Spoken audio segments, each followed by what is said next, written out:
time passes very quickly, so we are opening the last session of our symposium, which is mostly online. And the first speaker is Vladimir Slabin about London tables in context for value-based chemical education. So please, Vladimir, start your presentation. Thank you. Thank you. I'm glad to see you all, the participants of the symposium. Unfortunately, I cannot participate in person. It's 3 o'clock in the morning in the Pacific coast of the United States here. Nevertheless, due to thanks to modern technology, it's now possible. So I'm going to present about Landolt tables in Primo Levi's Best is Water. Best is Water is the name of his short story. And I'm going to consider its value for value-based chemical education. And I think I will just share my screen with the presentation now. How much time do I have? About 20 minutes. How much?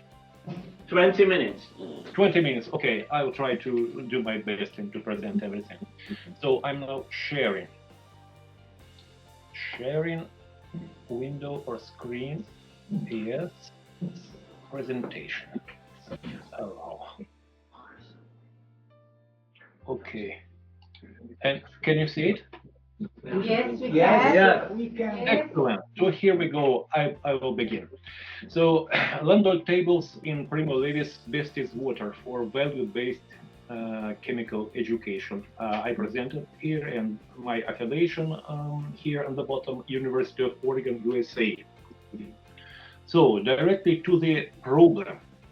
The problem is dehumanization in science education. It was highlighted, it was emphasized by many researchers, including present here in the symposium, specifically Lamanauskas and Abershek. So dehumanization. So personalities are somehow migrating from the science education.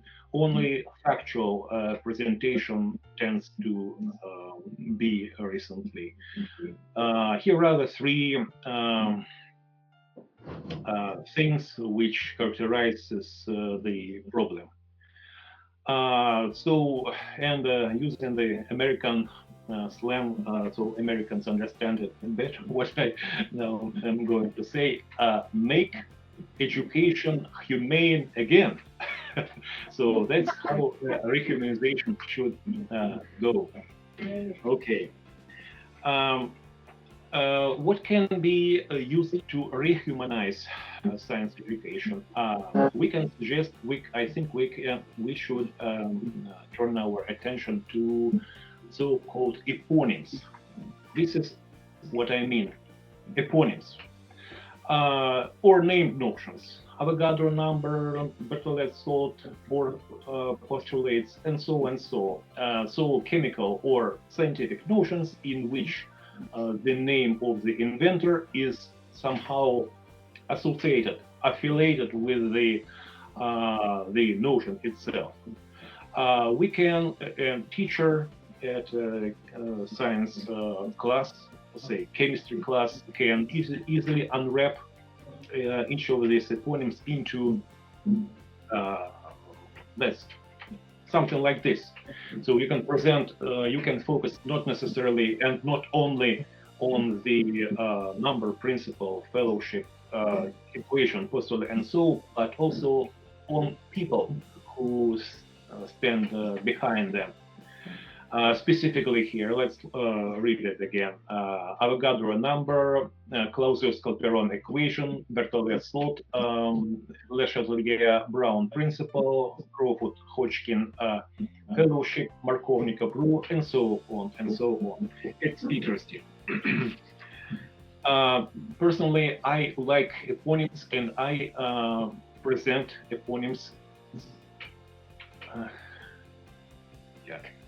This is what I was going to say, to show. I understand eponyms as roses in the beautiful garden of chemistry. So, and I already published these pictures. I like them. Just personally, I like them very much. So it is it is expected that teacher is unwrapping and telling about eponyms in classroom, but they can be also powerful if they are presented in literary context. I mean, if we address some stories, novels, maybe songs featuring these eponyms. And here, actually, we don't have many resources where these eponyms are addressed, are mentioned in creative writing. However, there are good exceptions and good examples to follow where these eponyms are used. I want to present here Primo Levi. This is a famous Jewish Italian chemist, partisan, Holocaust survivor, and what is the most important, writer. So he wrote about chemistry and about his own life, and he wrote famous periodic system, Il Sistema Periodico. It's actually not about periodic system. He presented his life, and he just compared his life and people whom he met during his life with compared to chemical elements. It's very interesting. And eponyms also are occurring in his creative writing. More about Primo Levi. So 4 publications I want to mention here. So the first one characterizes the periodic system as the best science book ever written. The second one, A Tabella Periodica de Primo Levi, is a Brazilian author.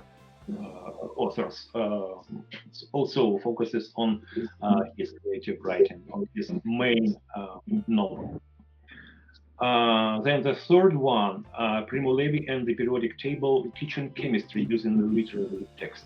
It's already practical application of his novel, his main book, I would say. And finally, the fourth publication I want to highlight it here, The Rivers in Our Tears, Chemistry, Literature and Philosophy in the Short Story Best is Water by Primo Levi, because actually inspired by this publication, I undertook my own and research on the same short story, but with emphasis on more education and its humanizing potential. There are some fluffy, some vague terminology in here. Humanization, humanitariization. These two, actually, 40 years ago, people used only humanization with 2 connotations. And these connotations, they gradually evolved into what we today understand as humanization and humanitarization. Whereas humanization emphasizes dignity, freedom, personal qualities of students. Humanitarization means bringing culture and actually humanities into science teaching. Close to it is anthropomorphization, and actually humanus or homo in Latin is the same as anthropos in Greek, the human. Anthropomorphization means a little bit different. It means it considers those scientific concepts, equations, reactions, rules, and so forth, with characterizes them as humans, human qualities. For example, reaction can be angry. This is anthropomorphization. Also, there is some confusion between eponym and eponymisms. I use the word eponym, and many people do, meaning this combination of scientist and the word, the thing that he or she invented. Others say that eponym is the inventor himself or herself, and what is meant by this combined thing is eponymisms. But actually, we don't go much into this discussion. Um, so directly, here is the research goal.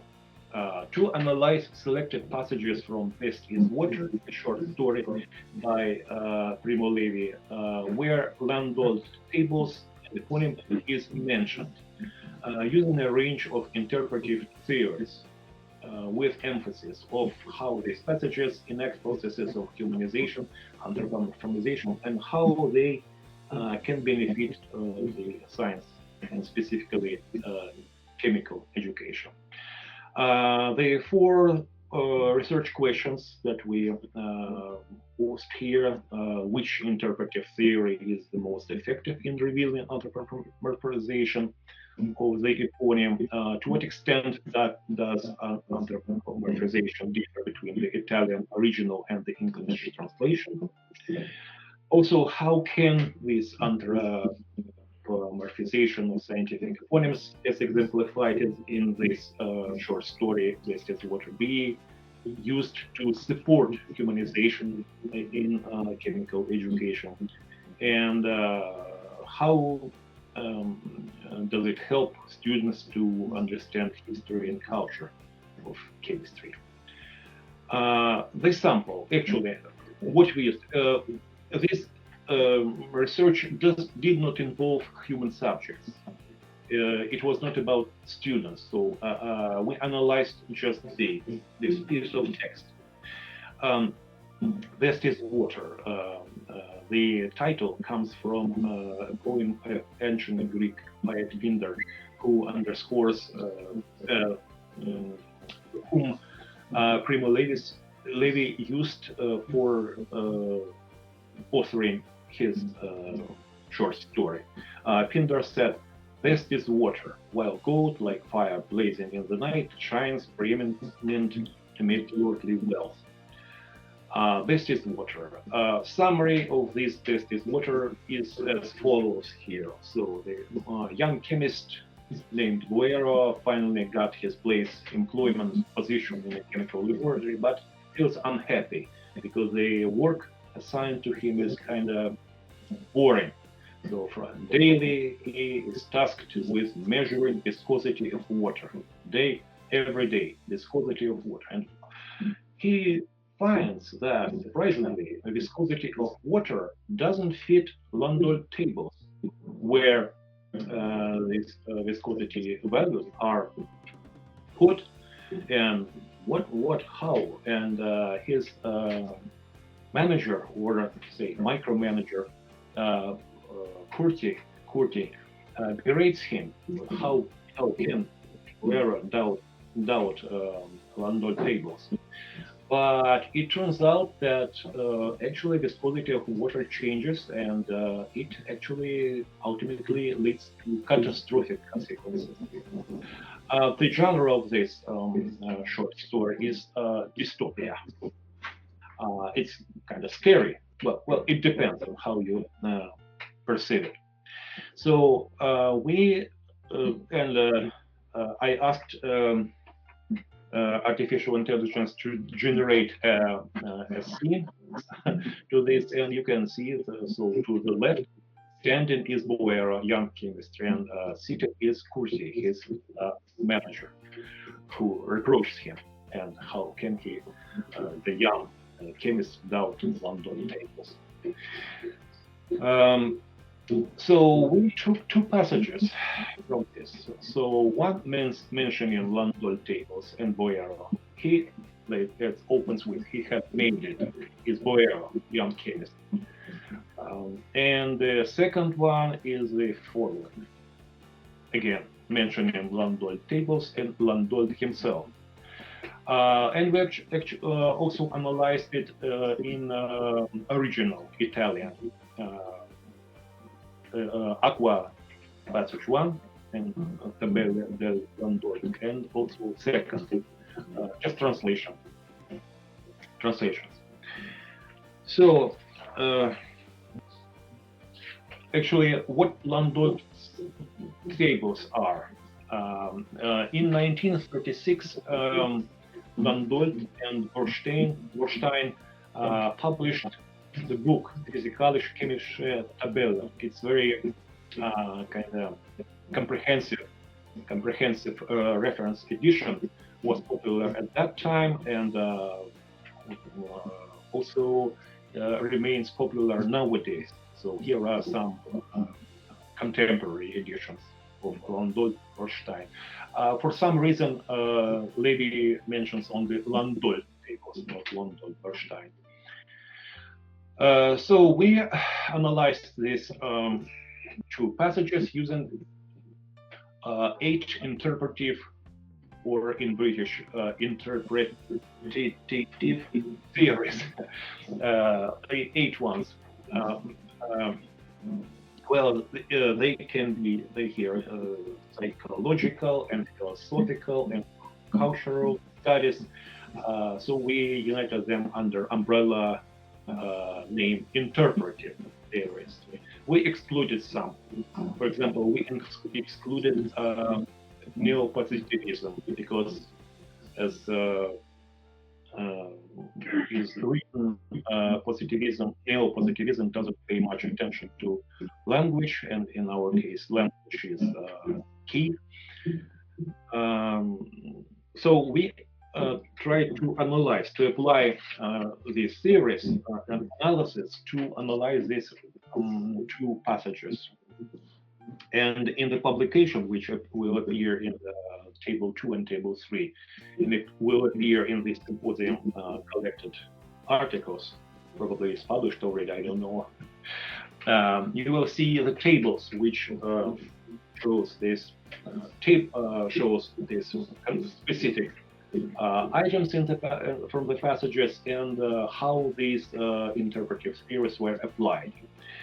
So what was the result of this? The result were as follows. We found that theological philosophy is the most powerful in revealing anthropomorphization because it interprets Landolt tables as something sacred, sacralized projection here. Is the most anthropomorphizing, so to say, it's the most powerful theory in our analysis. So showing, revealing anthropomorphization. So imagine, for example, that a teacher does this analysis for students or for pupils. And in this case, from the position of theological philosophy, it's the most effective way to show how anthropomorphic Landolt tables are. We also found that semiotics, and especially structuralism, reveals the least anthropomorphization in these two passages. So probably in all other occurrences of eponyms in literary context, structuralism is the weakest theory here to apply. We also found that Italian original contributes to anthropomorphization more than English translation. Italian original, it emphasizes emotions, it's more psychological, it's more existential, whereas English translation focuses more on logic or structure, and it reduces the emotional charge. So Italian original, it's not, in my understanding, probably it's not just because it's original, but because it's Italian. So and translation is less anthropomorphizing on the tables, not because it's translation, but also because, or not only translation, but also because it's English.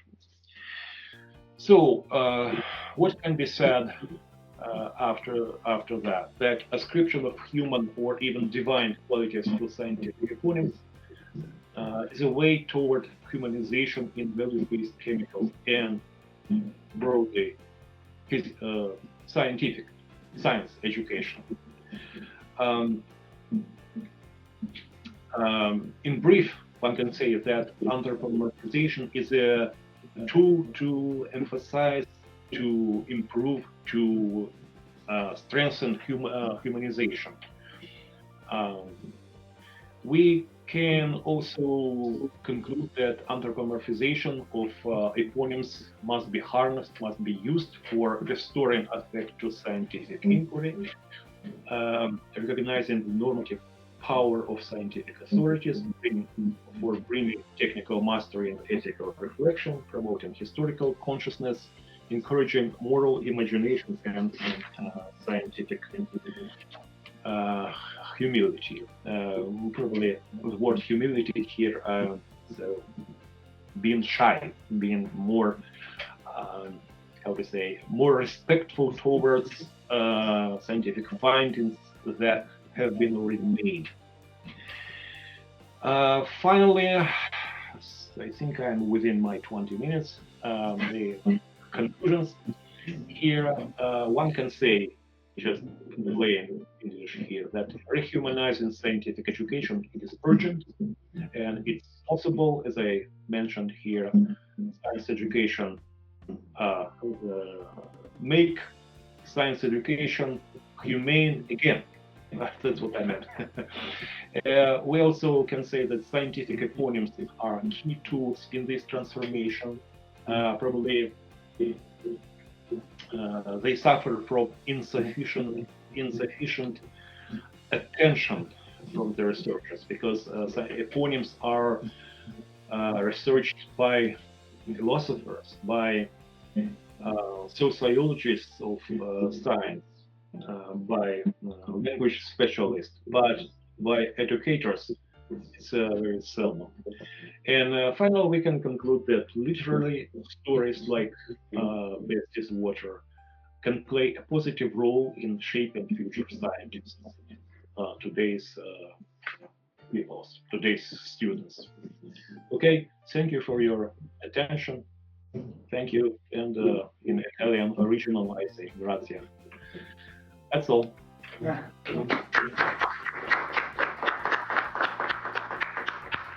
Okay, thank you, Vladimir, for a very nice presentation. Now it's a space for questions. Angela? So, thank you for that, and obviously taking into account the historical context. I'm wondering about indigenous knowledge systems. To what extent can that also be used in relation to what you are presenting? Do you understand the indigenous knowledge systems? Indigenous languages. Yeah, okay, it could be linked to indigenous, yeah, but indigenous knowledge systems, which is inclusive of language as well. Mm-hmm. Well, I cannot directly say this. I can, because I focused on eponyms, and if some eponyms existed, or probably they exist in indigenous languages, then of course it should be harnessed in science education. However, one can discuss, of course, the eponyms, to what extent they employ indigenous languages. And of course, we can say that here that there is some imbalance, some bias. And there are some publications which focuses on this, criticize and say that some eponyms should be, many eponyms should be revised because are actually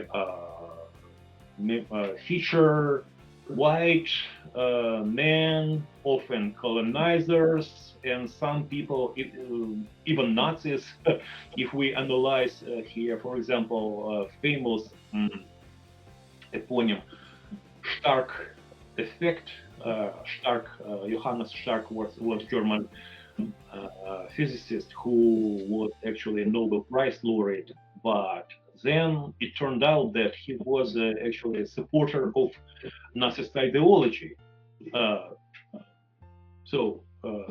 Nobel Prize laureate. And many people say that probably that Stark effect eponym should not be used in science education. So I cannot say about eponyms specifically in the context of Primo Levi, it's creative writing, but generally I recognize that there is a problem with the eponyms themselves. They probably not all of them should be used. Okay, thank you. Okay, thank you. Any question? If not, we wish you rest of the early morning on the West American coast, and please, if you want, stay connected. And in this session, we are virtually traveling all over the world, I think. So now we are moving to Central Europe, to Bratislava, to Peter Demkanin, who will speak about physics in STEM education.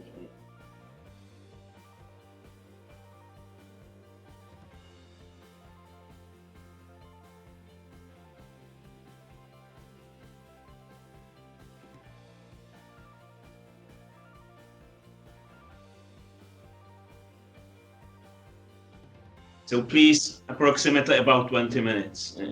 Yeah, thank you for the possibility to be in Lithuania now. I'm really in Bratislava, and it's nice to see Lukaš Richterek, who last week was in Bratislava, generally from Olomouc.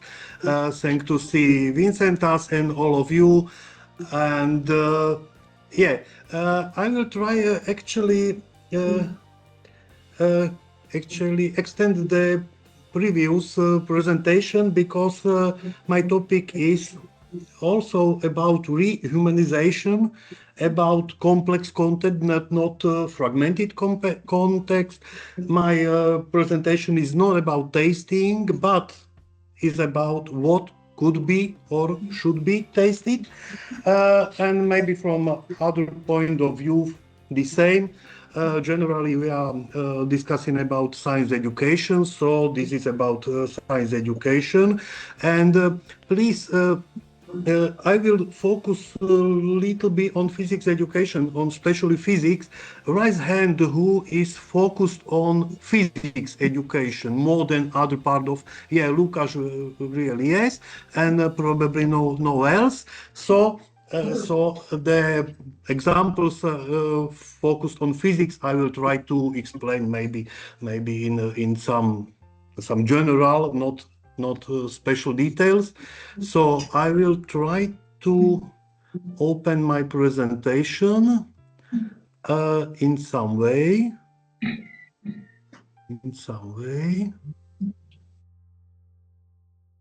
Yeah, probably I will use the easiest way to be able to go back and forth. So I will share the screen. Yeah, okay. I hope, yeah, yes. I hope you can see perfect. Yes, we can.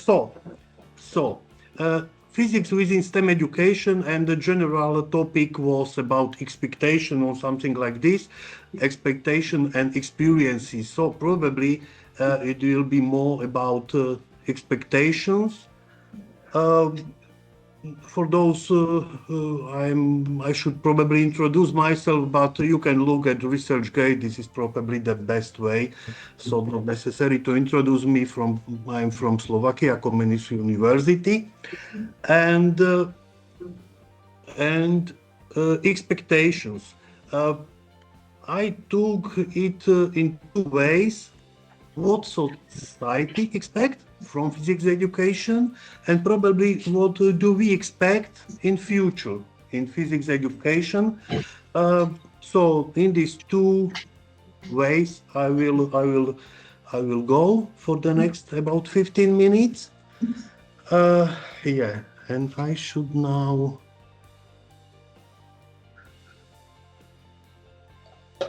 Yeah. Okay, and what does society expect from physics education? Try to imagine this question, try to answer it. 2, 1. And probably most of us focus this idea about what does society expect from science education. We in the general science education and secondary schools, or lower secondary or higher secondary schools, or even primary schools. Yeah, we have some goals in formal education. We now do not discuss informal and informal education. So in formal education, we have some goals, and some of the goals are related to attitudes of the whole society towards science, because we shape the general. We shape also parents. I should stress the word parents, because I see in Slovakia that the teachers are quite going down with the social status, and usually parents try to dictate what should we teach in schools, and I think it is generally okay if this discussion is polite and its discussion is on the fair goals, not about some strong focus on particular teachers. Yeah. Because we have some other goals. We have goals related to pieces of knowledge. Yes, we should teach something about cell. Maybe in biology we should teach about Archimedes principle, something in physics. But now we can or the teacher, the students, or the pupils can Google, can find. And now also with artificial intelligence, if they put Archimedes principle, they can read story about Archimedes principle, then can read the principle on the various levels of deepness or the complexness. But we also teach goals related to methods of science. We teach, or we should teach, we should train the pupils, the method of science. So the question is probably absolutely irrelevant, this red question.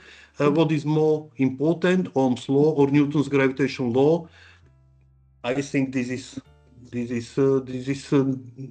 think the methods of science and the attitudes towards science are now what should we stress. And yeah. What does it mean, teach science or teach physics? Yeah, we can nurture curiosity. We should develop skills for inquiry. They should find something, use the skills independently with enthusiasm about work, develop conceptual understanding, engage with issues that have local and global significance, foster creative thinking skills. These are all ideas which cannot be replaced by artificial intelligence, but we can apply technology. We can use technology to try to find or try to reach these goals. Yes, see and evaluate a range of points of view. How can students, how can teachers evaluate range of points of view? How can students understand the importance of well-being if the teacher or if the school is not fostering good educational environment sometimes. So we are shaping not only the pupils, but we are shaping also the parents. And now we quite often discuss about something like science for all or something like this. We can divide between preparation about experts, preparation future experts in physics or in biology or in general science, in environment, and general education. We should foster both experts and also generally educated people. And what I quite like using or prepare when we prepare teachers, physics teachers, put a question for the 12 years pupil, Yeah, students at the yeah 12 year at grade 6. Yes, I am important in the class. Without me, the class would be different. Yeah, the importance of everyone pupil in the class. Or in a team, maybe in a team of for uh, for um, for students. The importance of everybody. How can they add to together, and how can rise the results of the whole community of the group, or community of the class, or community of the teachers, and sometimes with presentation for the parents, also the general community. And yeah, it seems quite strange that everyone will say that the students should collaborate effectively. What does it mean in physics education, collaborate effectively? Yeah, it's we can use some examples, and we can put it to the daily work in physics. Yeah, and in the class, the students should not only learn what was some 100 years ago developed, but they can also do the physics. Uh, yes, here is some picture about how can students do the physics by sensors and by some digital equipment. But what does it mean, science? How can we focus attention of the pupils to be a scientist? What does it mean? What is the role of science for general society? Yeah, usually we say that we should fill the gaps in scientific understanding. Yes, in some special laboratories, we are trying to find something new, but also we drive a technological development. How can a pupil of the age of 12 use his or her uh, physics or science knowledge for technological development? Yeah, we can help students. We can scaffold the students, the pupils, to uh, to apply their knowledge uh, creatively, yes, but also to fulfill some tasks. Maybe also set some tasks. Yes, and also we try to add some implication of science within environmental, political, social, cultural, and economic domains. Uh, this is probably not so easy, uh, but probably the students should see why is important what we do in physics or in general science. What we do, we can observe patterns and trends.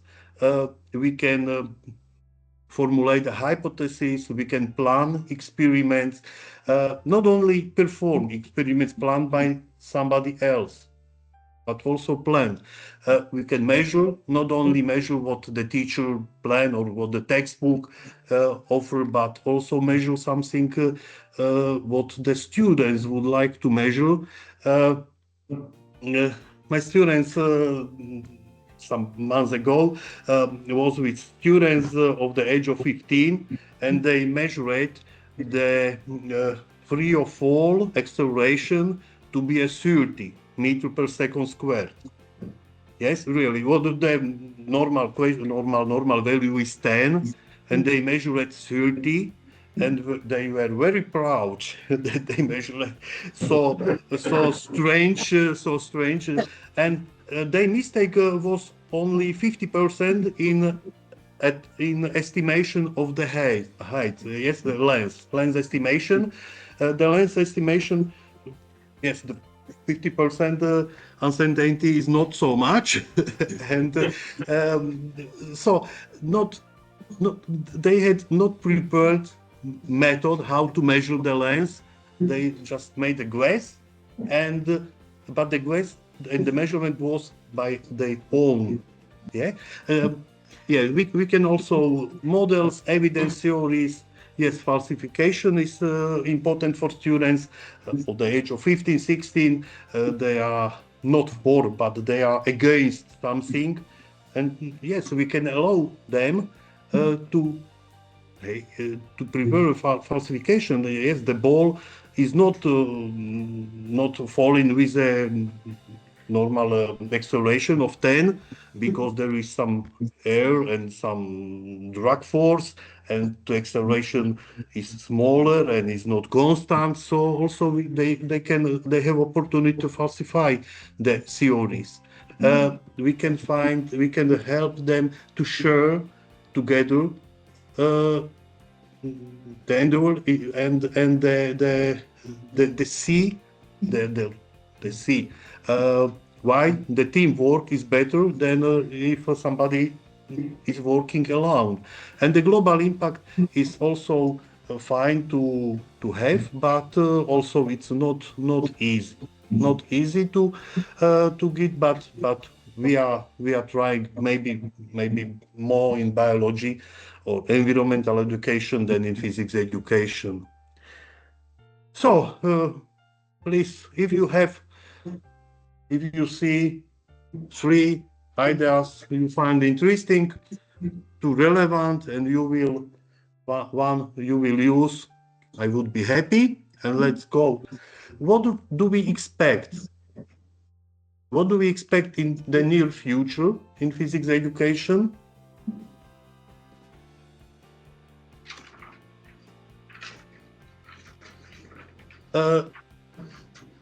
Yes, the process of doing physics never ends.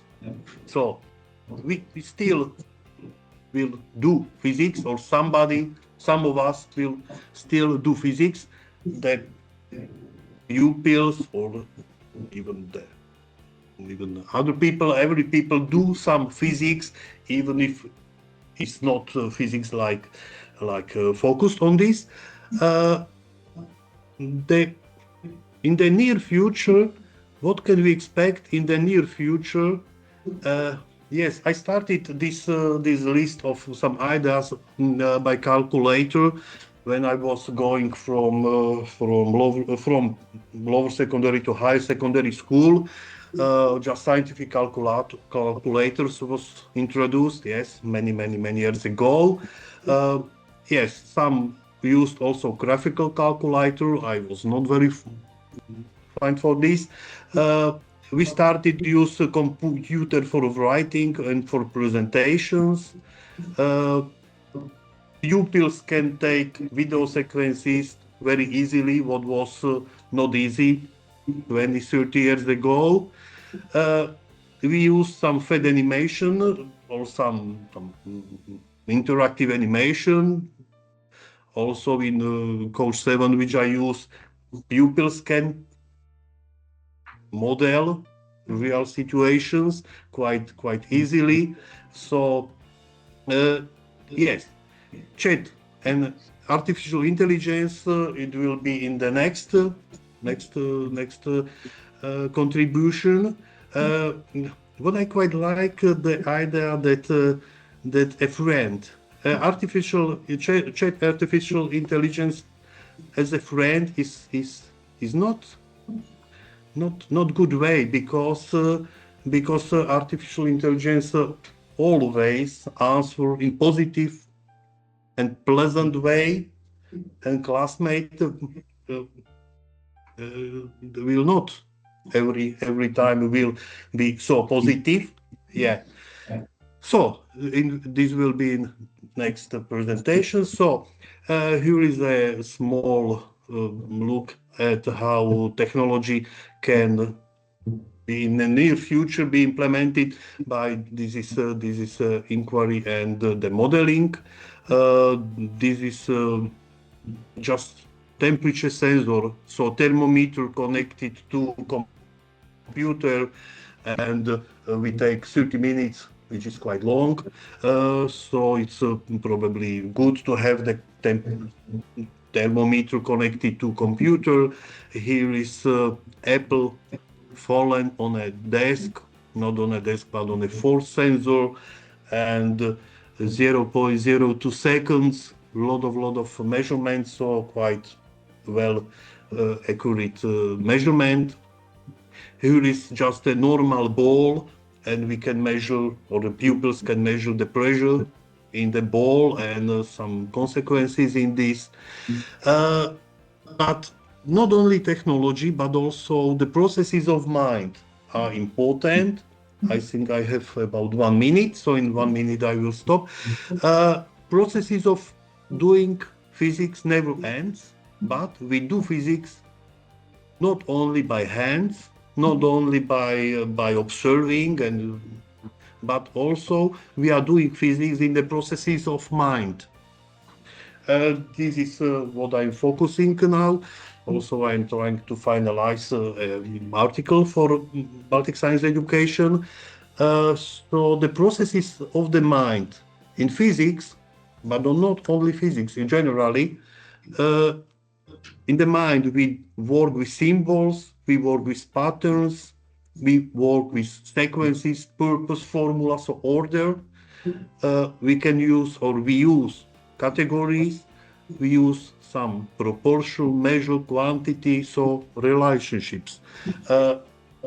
And these 5 processes of mind we sometimes use like 5 pillars, not was invented by me, but invented by a colleague from Harvard University, and we are trying to apply it in physics education.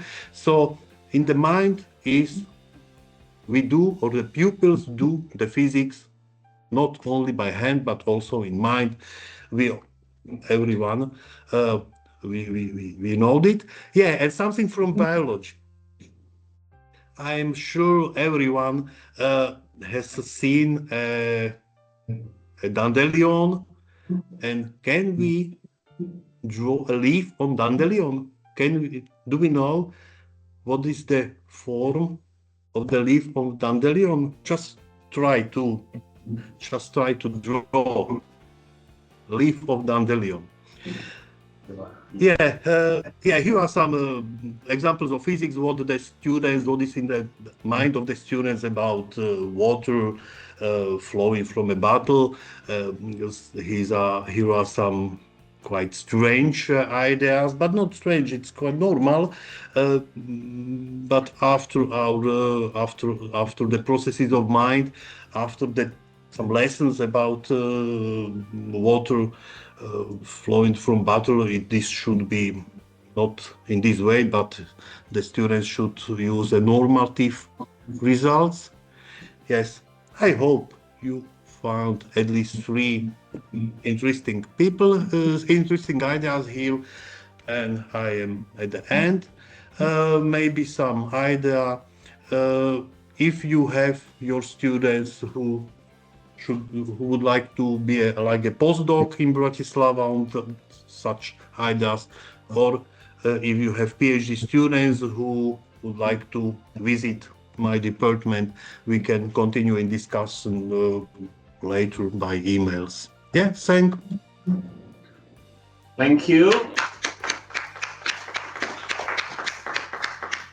Thank you, Peter, for an interesting presentation. And now, again, we have a space for 1 or 2 questions.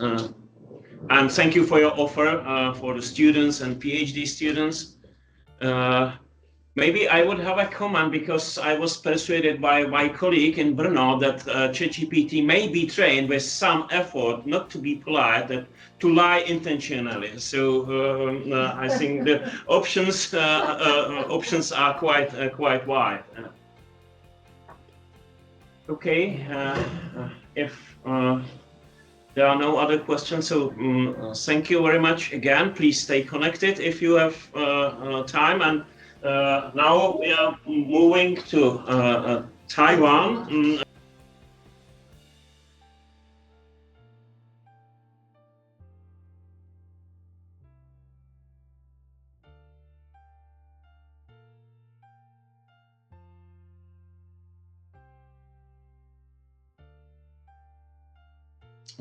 I would like to introduce Professor Kuo-Hung Huang, or as we say, Daniel, a member of our family. So a warmest greeting to Daniel, and he will speak about AI in education. So please, Daniel, it's yours. Okay.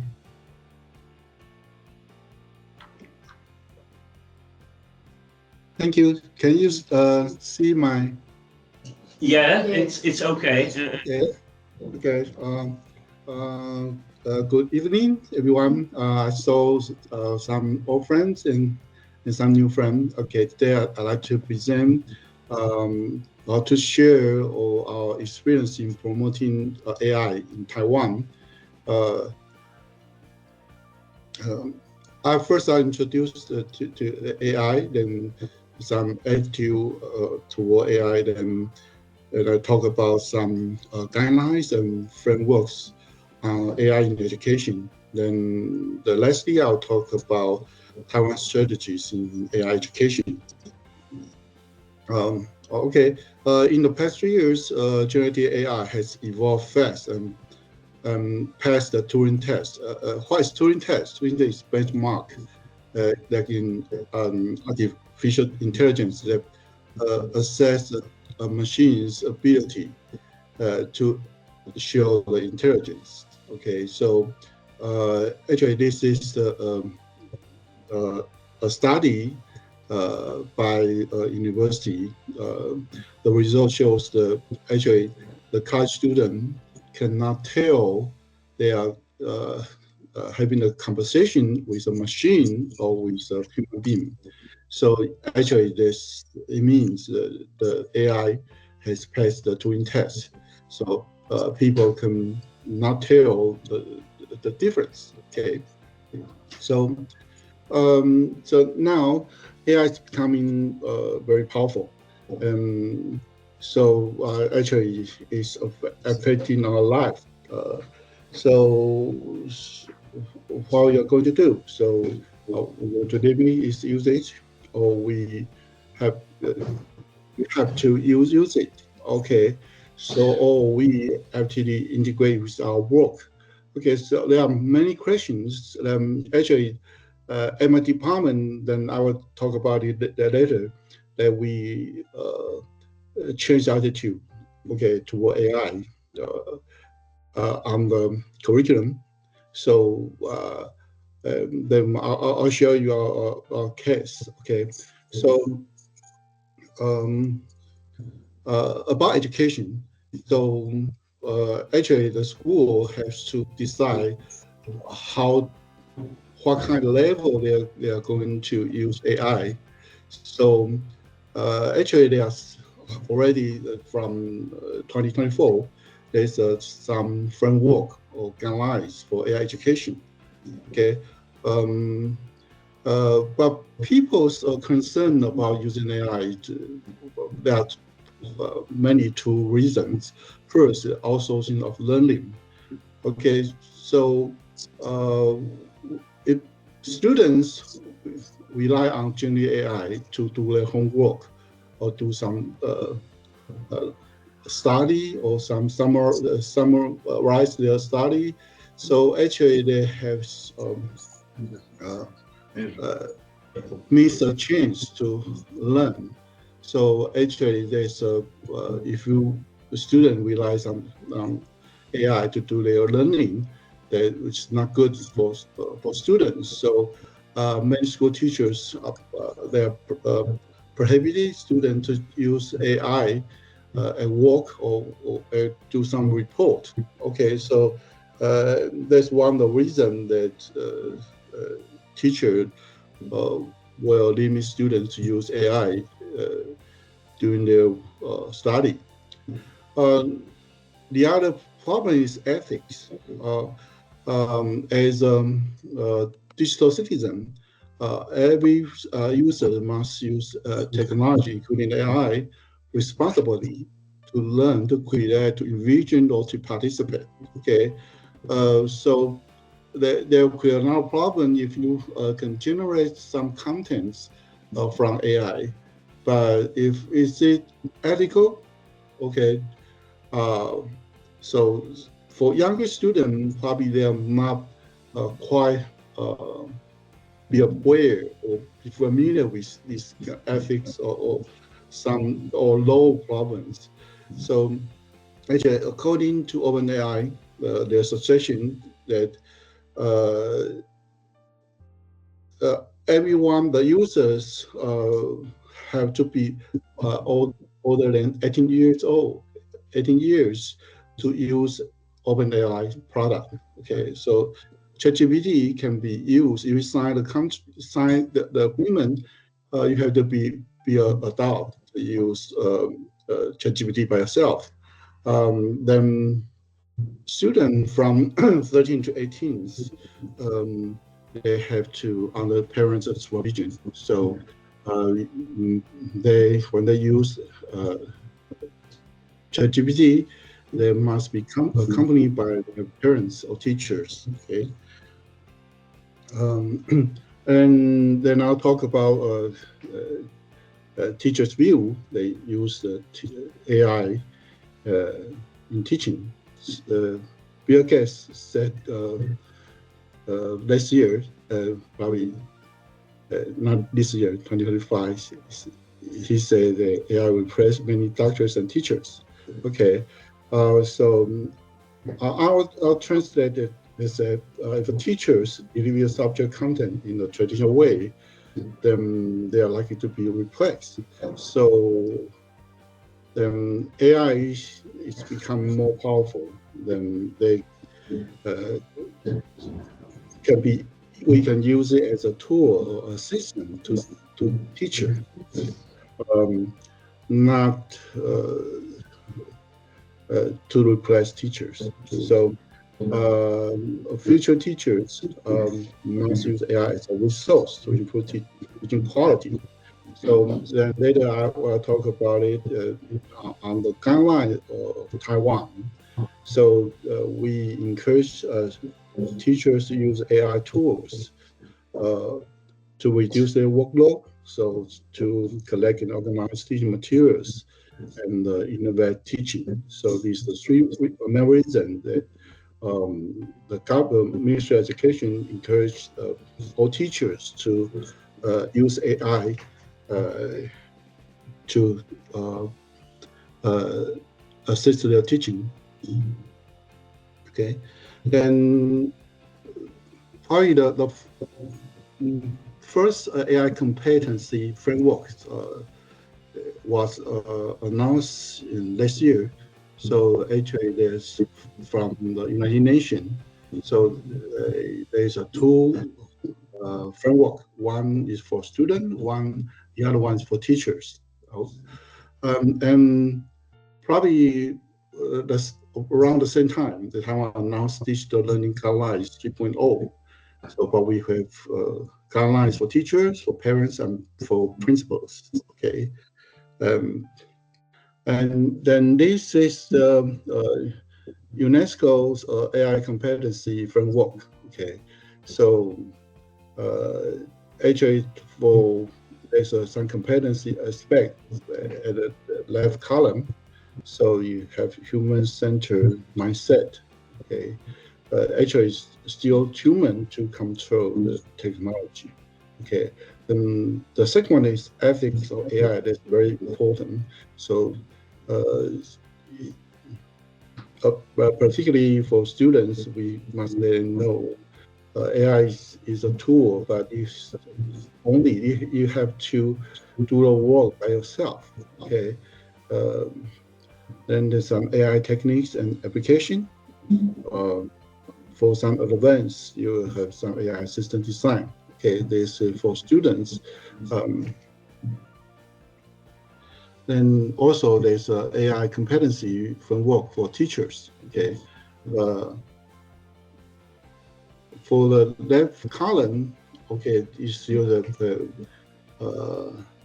1, 2, 3 are similar, but for number 4 is an AI pedagogy. So how do teachers use AI and other technology to help just teaching? So how do we integrate technology with the content knowledge teaching? Okay, so then this one is AI for professional development. So how do AI can help teacher to promote themselves professionally? Okay, so actually for for number 4 and number 5, we have some similar items in Taiwan's guideline. Okay. Then I have a summary about UNESCO's AI competency. Okay, so for the low grades or primary school, so the AI just let students experience the technology. So just foster their interest and curiosity. But for the higher primary grad students, so they can study to use AI in some of core subjects. Okay, that's part of the content. Then for the secondary level, for high school or senior high school, they can start to have taken some short courses or some AI camps to learn some advanced AI topics. Okay, and then now talk about the digital learning guidelines of Taiwan. It's 3.0. Actually, we have long tradition of integrated ICT education, but in late 2024, just right after the release of the UNESCO framework, we just to change some content, including AI technology. Okay, but these guidelines are mainly for students before university education, just for students before high school, so for 18 years old. But for the university education, there will be another different strategy. Okay. Okay, so the first guidelines is an AI for parents. Okay, so in Taiwan, parents are very active, engaging education. So when students use AI at home, then we ask the parents to accompany to learn. Okay, now Taiwan already has e-learning platform for every student, every teachers. So actually, there's a e-learning system. So every student and every teacher has an account, and the parents can apply for a free account. So there are many homework assigned online, so the parents are encouraged to do homework with their children, or students' performance on tests at school can be delivered to parents' mobile phone, so they can see how do their children do at school. So actually, they can pay more time or some effort to accompany their children in learning. So actually, there's in this guideline, when using AI, so parents need to know about the safety ethics problems. The ICT and AI for principals. Okay, so for high school and middle school in Taiwan, principal is a key person. So this person to make sure they provide a good digital infrastructure for students and for and teacher for teaching. Also, they have to educate or some communicate with parents So invite parents to get involved in students' learning. Okay. And also the principals are responsible for teachers' professional development. So every Wednesday afternoon, actually there are no class at school, but all the teachers have to take some training workshop. Actually, it's mostly arranged by the principal to improve teachers' professional ability. Okay. Then the next one is ICT for teachers. Okay.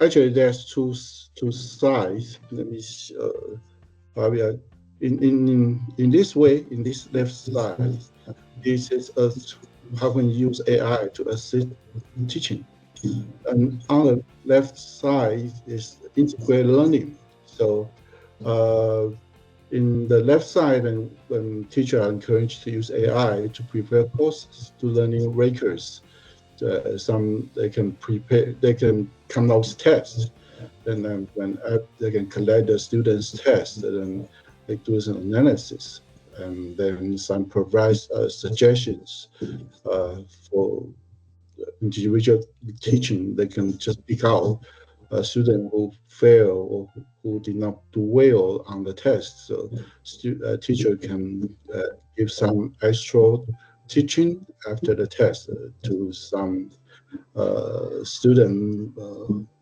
get behind. Okay, the left side is how to teacher to integrate AI with teaching, so how can create some fun teaching learning activity, so they can provide some instruction media to make the learning more contextual. So it provides some visual adaptive,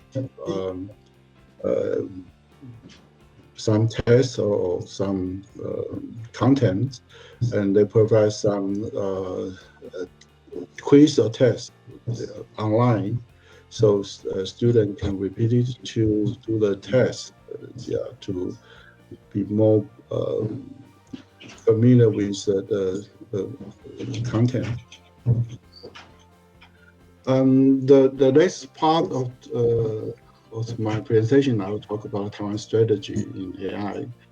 Actually, in the past few years, Taiwan plays a vital role in this AI wave for hardware production. So probably more than 80% of the high-end computer chips and servers are made in Taiwan. So, but in Taiwan, in addition to hardware, the Taiwan government has decided to AI application will become an emerging direction. So, so we need more AI talents. More people are familiar with AI and assist the industry and the society to upgrade their operation. So they decide the AI tools will become very, very popular and powerful. Then everyone in the industry should learn how to use AI. So now, we in Taiwan, most college students graduate with technology majors, or probably they can get a job very soon. So before they graduate, they can get hired by some company. But for social science major, education majors, they have to learn AI because they will enter their company or schools to use AI. So actually, every field will change by AI. Okay, so for the university level education, so the government's attitude, Ministry of Education was very active to integrate, to introduce AI to college education. So the government considered the university students have to compile their major content with AI tools. So actually, they in 2023 they have launched an AI action plan. So they want to increase more AI-related departments. So and then increase AI integrated courses across all majors. So at universities, the problem is we don't have enough faculty members who are familiar with AI. So there's a problem. We have to hire. It's not easy to hire AI specialty professors, but we can still do something to promote more AI courses. Okay. Then this is a map for AI curriculum at the university. So there's some theory, methodology, technology, application, and ethics. Okay. So we have ethics. Application is for many all majors. Okay. For technologies, the method is for the AI related majors. Okay. Then this is university AI roadmap. Let me talk about it. Actually, these are application. Okay. For science, okay, like this one, you will take this basic course, AI course, then data science, then here to some bioinformatics. Okay. For game design, this course. Okay. So robots and computer vision, there's more like hardware, so they take different courses. Okay. So this is the basics and some more advanced courses. Okay, so this is the map for university curriculum. Okay, then So now talk about. We are running out of time, so please try to complete.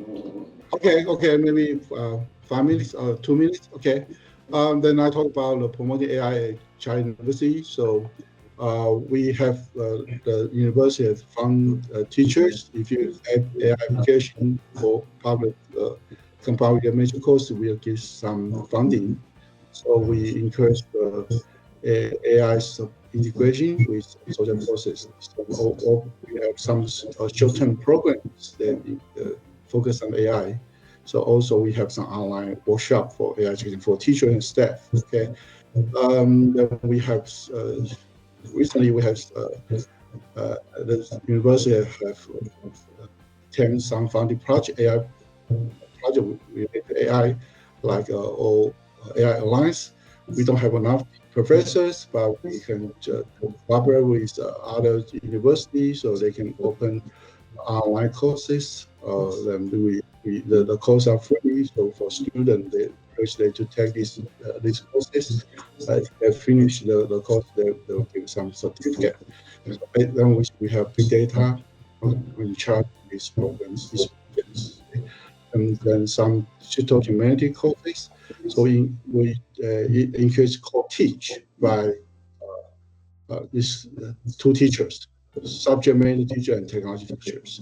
So we, for example, we can use AI to literature and use AI to create some image or some music related to poetry. Okay, it's one of the application. Okay, then we do this one. The real case, that's at my department. Okay, so we have some feedback from internet company. They have some adopt dramatically, extensively use junior AI. So right now we have changed our syllabus. Okay, so we probably 2 years ago, a faculty member I was talking about whether we are going to prohibit students to do the work with AI tools. But now the industry all use AI, so we recently discussed it and decided to encourage at least 50% of the content must use AI. Students use AI tool to do their design. Okay, then thank you. That's my presentation. Okay, thank you for your presentation. I think we all realize it's a very actual nowadays and wide topic. So please, if one question, comment. I must just shortly, before somebody said that for me, it's quite interesting how much your parents are involved in education, because that is something which is not on average so strong in our country. Okay, I can't see no questions, so thank you very much. And now we are moving to Brazil, Solange Locatelli and her team.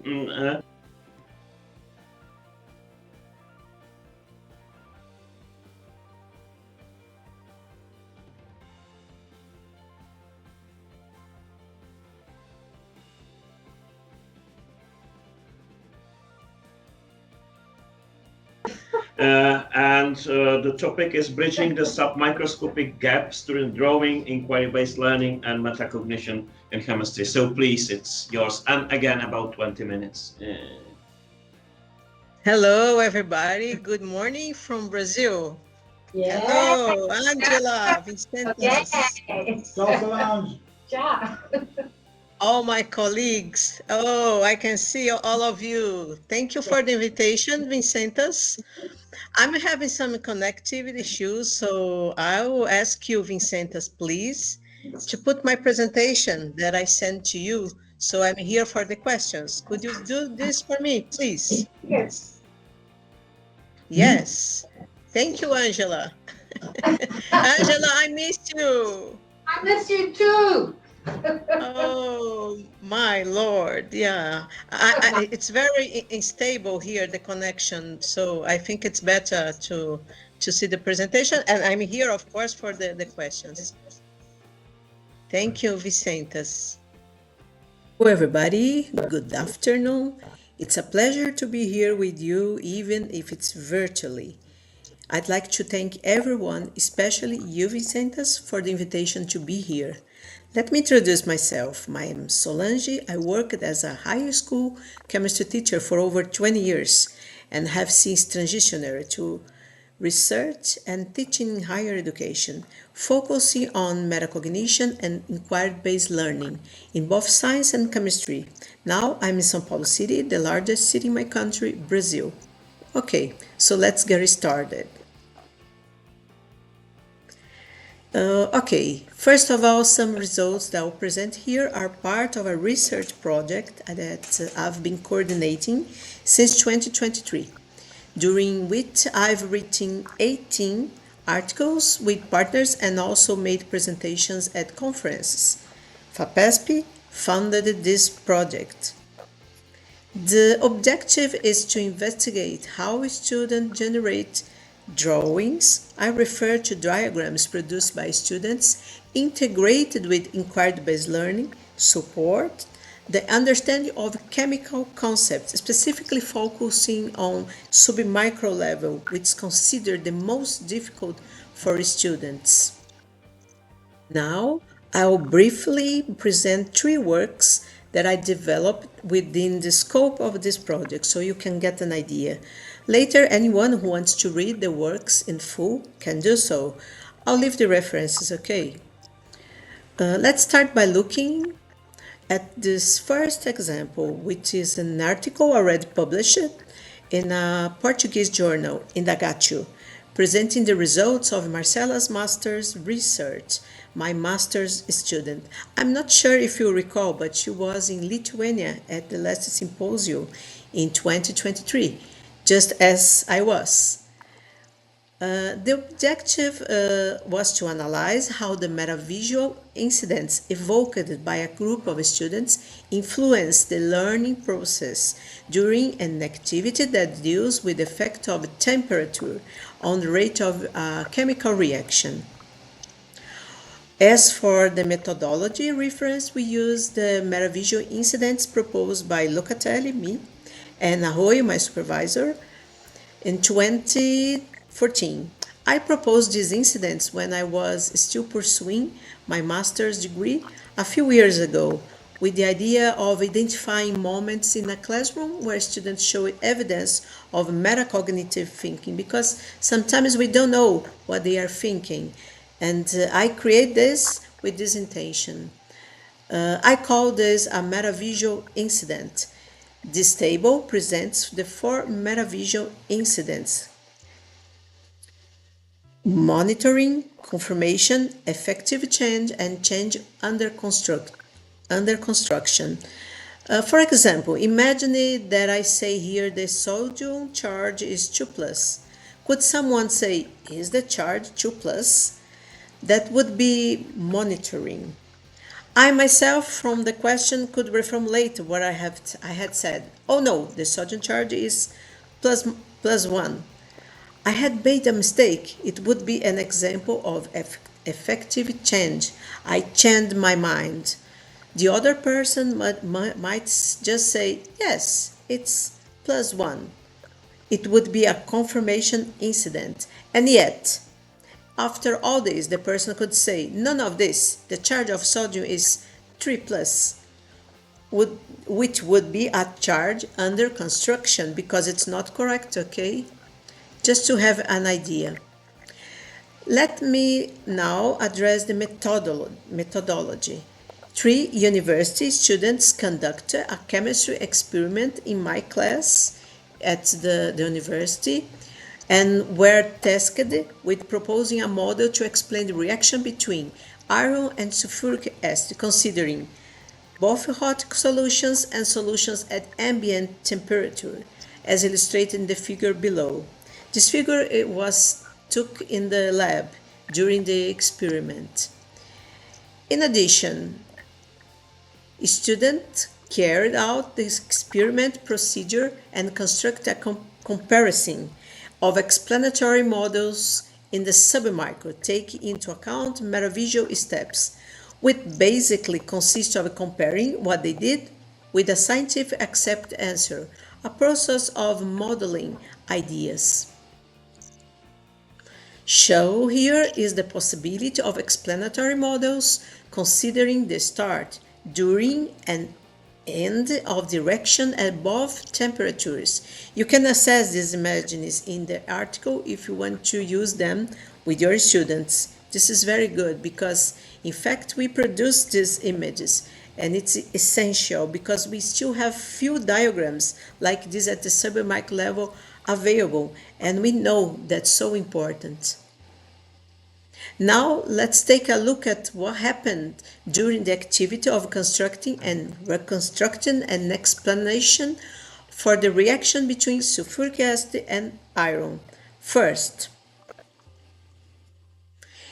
it was observed the evocation of the 4 metavisual incidents: metacognition all the time, monitoring, confirmation, effective change, and change under construction, as you can see in the graph. Therefore, we were able to identify all incidents that occurred during the activity.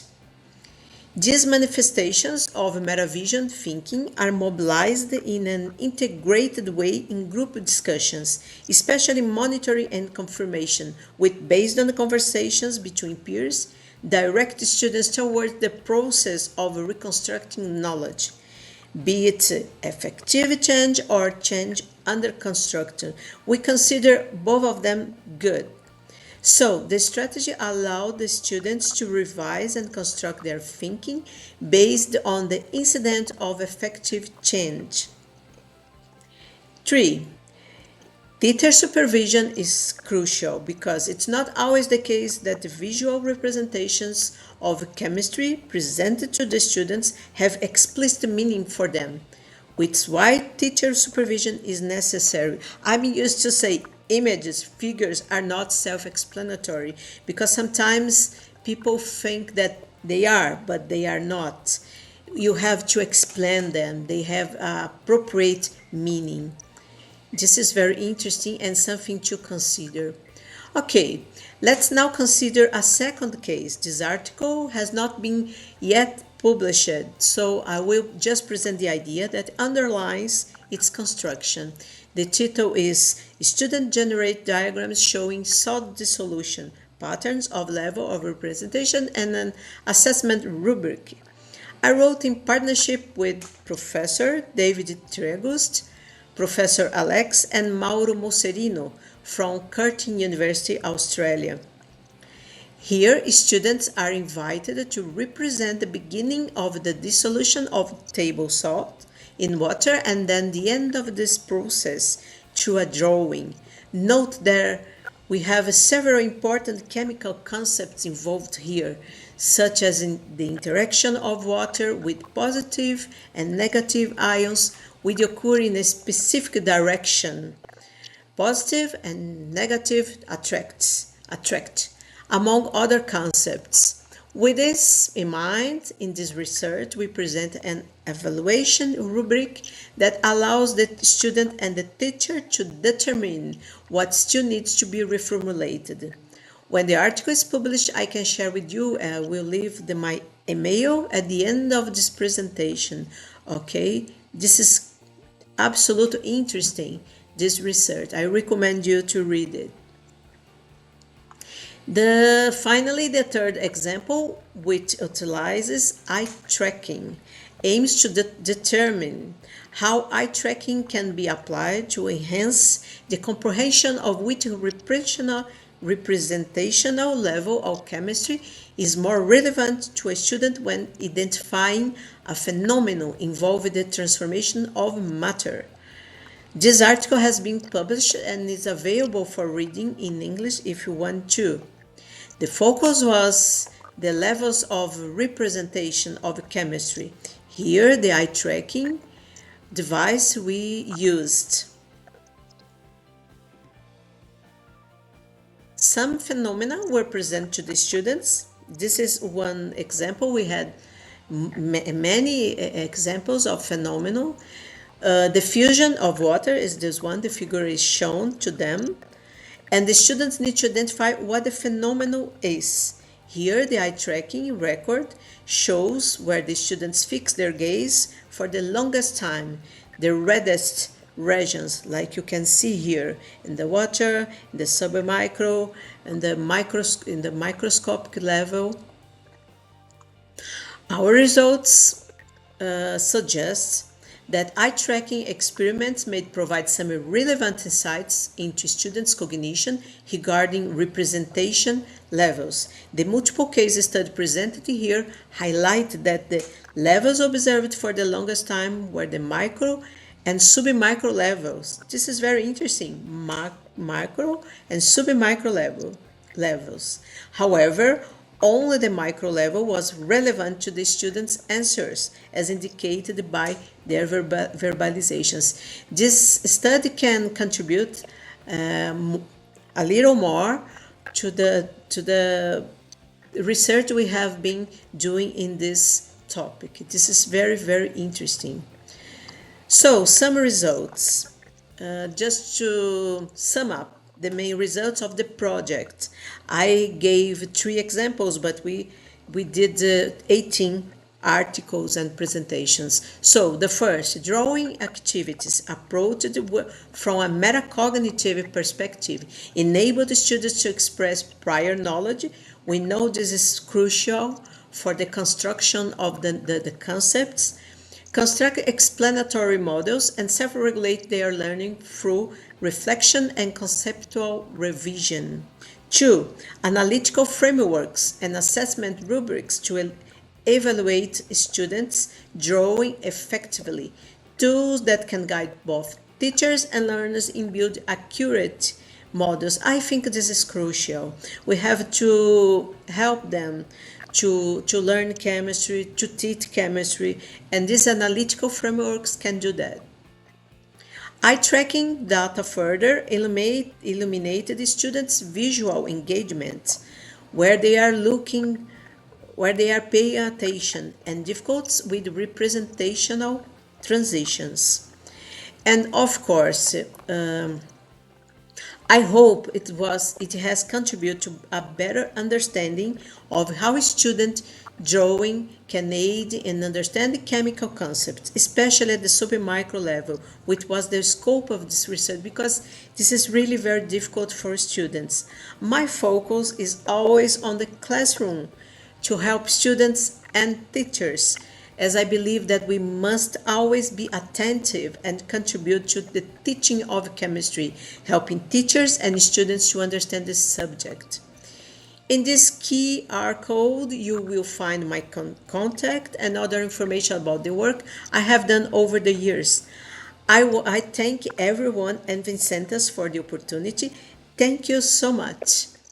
Yes, if you have any question, because it wasn't from beginning, I'm here, I'm available. And I can put the link so you can see the video after the conference if you want to. Yes, it's about a project that was funded by FAPESC about the submicro level in chemistry, just to